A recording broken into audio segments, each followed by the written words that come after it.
Hello everyone, I'm Sahana. Welcome back to our YouTube channel, Dextrose Technologies Private Limited. So today I'll be talking about another most commonly used device in a microbiology laboratory facility, that is a hot air oven.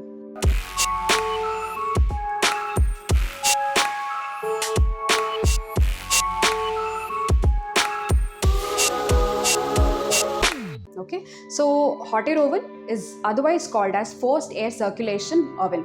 Okay, so there is uniform air distribution happening inside this hot air oven, which is circulated with the help of a blower. Okay, so this device is a double layered device. The one you can see here, it's the external chamber.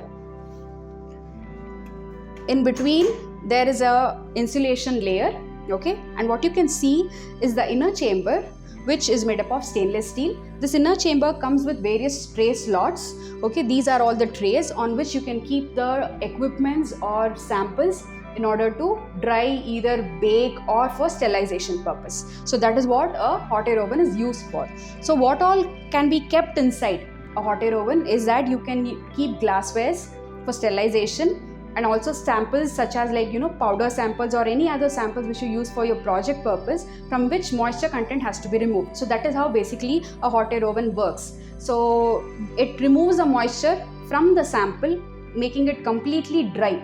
So the temperature range in which the hot air oven works, it ranges from a very basic level of 10 degrees Celsius up to 250 degrees Celsius. Okay, so it's the most efficient way for sterilization purpose also. So hot air oven, it comes under the category of dry heat sterilization. In one of my previous videos, I had mentioned about autoclave, which comes under moist heat sterilization, right? So outside you can see there's a display, digital display, on which the temperature is displayed and also the timings can be set.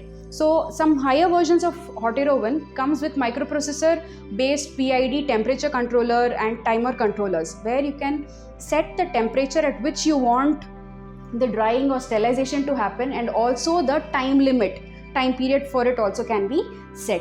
Okay, so this hot air oven is not just confined to a microbiology facility. It can also be it's also used in various other industries such as chemical, food, beverages, textile, and many other industries like this. Okay, so this is about hot air oven. I think this video was very useful to you all. I'll come back with more such useful videos, but please do not forget to like, share, comment and subscribe our YouTube channel. Thank you.